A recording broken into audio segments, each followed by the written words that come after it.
بسم اللہ الرحمن الرحیم۔ محترم ناظرین السلام علیکم۔ آج ہم حج پہ بات کریں گے۔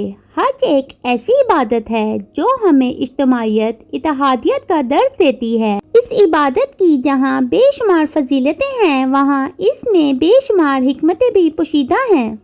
حج کے لغوی معنی القصد، ارادہ کرنا ہے۔ حج کب فرض ہوا؟ حج 9 ہجری کو فرض ہوا اور یہ اسلام کا 5واں رکن ہے۔ قرآن کریم میں حج کی فضیلت و اہمیت۔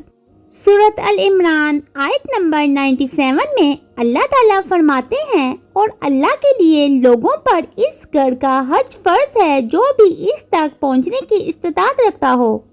پھر سورۃ بقرہ آیت نمبر 196 میں اللہ تعالیٰ فرماتے ہیں، اور اللہ کے لیے حج اور عمرہ کو پورا کرو۔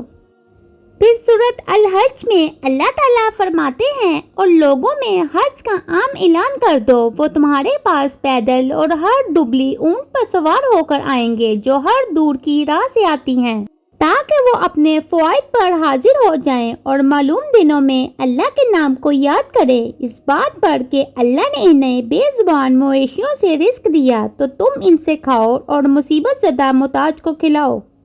آغاز حج کی منادی۔ حج اور عمرہ کی منادی تعمیر کعبہ کے بعد ہی کر دی گئی تھی، اور حضرت ابراہیم علیہ السلام کو حکم دیا کہ لوگوں کو کعبہ کی طرف بلاؤ۔ حضرت عبداللہ بن عباس رضی اللہ عنہ فرماتے ہیں، حضرت ابراہیم علیہ السلام نے عرض کیا، اے میرے رب، میں بیت اللہ کی تعمیر سے فارغ ہو چکا ہوں۔ اللہ تعالیٰ نے فرمایا، اب آپ لوگوں میں حج کا اعلان فرما دیجئے۔ حضرت ابراہیم علیہ السلام نے عرض کیا، اے میرے رب، کیا میری آواز تمام لوگوں تک پہنچ جائے گی؟ اللہ تعالیٰ نے فرمایا، آپ اعلان فرمائیے، آواز پہنچانا ہمارا کام ہے۔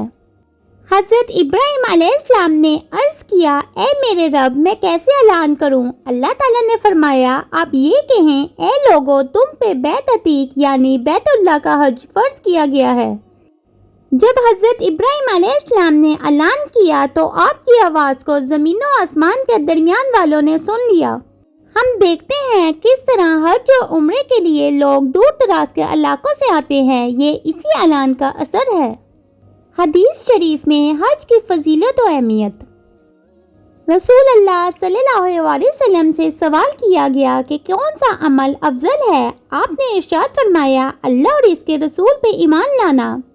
پوچھا گیا، پھر اس کے بعد کون سا عمل؟ فرمایا، اللہ کے راستے میں جہاد کرنا۔ دریافت کیا گیا، پھر اس کے بعد فرمایا، مبرور حج، گناہوں سے پاک۔ حضرت ابو ہریرہ رضی اللہ عنہ سے روایت ہے، حضور اقدس صلی اللہ علیہ وسلم نے ارشاد فرمایا، جس نے اللہ تعالیٰ کی رضا کے لیے حج کیا اور حج کے دوران کوئی فحش کلام کیا، نہ فساد کیا، تو وہ گناہوں سے ایسے پاک ہو کے لوٹے گا جیسے اس دن تھا جب وہ ماں کے پیٹ سے پیدا ہوا۔ پھر یہ کہ حج و عمرہ محتاجی و گناہوں کو دور کرتے ہیں۔ حضرت عبداللہ بن مسعود رضی اللہ عنہ سے روایت ہے، حضور صلی اللہ علیہ وسلم نے ارشاد فرمایا، حج و عمرہ محتاجی اور گناہوں کو ایسے دور کرتے ہیں جیسے بٹی لوہے، چاندی اور سونے کی میل کو دور کرتی ہے، اور حج مبرور کا ثواب جنت ہی ہے، حج مقبول کا بدلہ جنت ہی ہے۔ حضرت ابو ہریرہ رضی اللہ عنہ سے روایت ہے، وہ فرماتے ہیں کہ رسول اللہ صلی اللہ علیہ وسلم ارشاد فرماتے ہیں کہ ایک عمرے سے دوسرے عمرہ کرنے کے درمیان جتنے صغیرہ گناہ ہوئے ہوں وہ معاف ہو جاتے ہیں، اور حج مقبول کا بدلہ جنت ہی ہے۔ اس کی روایت بخاری اور مسلم نے متفقہ طور پر کی ہے۔ اللہ کے مہمان۔ سنن نسائی اور شعیب الایمان میں حدیث شریف ہے، حضرت ابو ہریرہ رضی اللہ عنہ سے روایت ہے، وہ فرماتے ہیں کہ میں نے حضرت محمد صلی اللہ علیہ وسلم کو ارشاد فرماتے سنا ہے کہ 3 شخص اللہ تعالیٰ کے مہمان ہیں، پہلا جہاد کرنے والا، دوسرا حج کرنے والا، تیسرا عمرہ ادا کرنے والا۔ خواتین کے لیے حج کا سفر ہی جہاد ہے۔ صحیح بخاری اور صحیح مسلم میں حدیث شریف ہے، ام المومنین حضرت عائشہ رضی اللہ عنہا سے روایت ہے، وہ فرماتی ہیں کہ میں نے نبی صلی اللہ علیہ وسلم سے جہاد پر جانے کی اجازت طلب کی کہ اگر آپ حکم دیں تو میں بھی جہاد کے لیے نکلوں۔ تو حضور صلی اللہ علیہ وسلم نے یہ سن کر ارشاد فرمایا کہ تم خواتین کے لیے حج کا سفر ہی جہاد ہے، اس لیے تم عورتوں کو جہاد کے لیے نکلنے کی ضرورت نہیں۔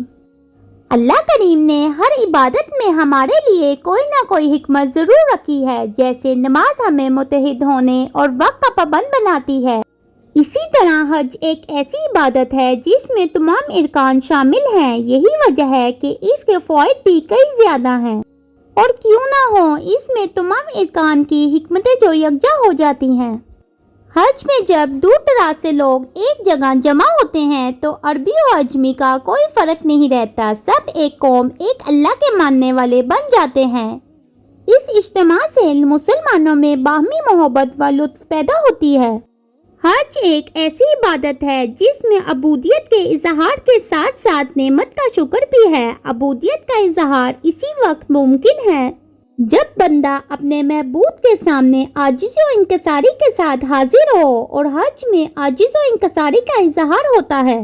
حج نعمت کا شکر بھی ہے، وہ اس طرح جب بندے کے پاس مال و اسباب ہوتا ہے وہ حج کے لیے سفر باندھتا ہے، اور جو صحت اسے ملی ہے اس نعمت کی بدولت اس سفر کو برداشت بھی کرتا ہے، تو یہ عمل اس کے شکر شمار ہوگا۔ حج ایک ایسی سعادت ہے جس کا اثر سب پر ہوتا ہے۔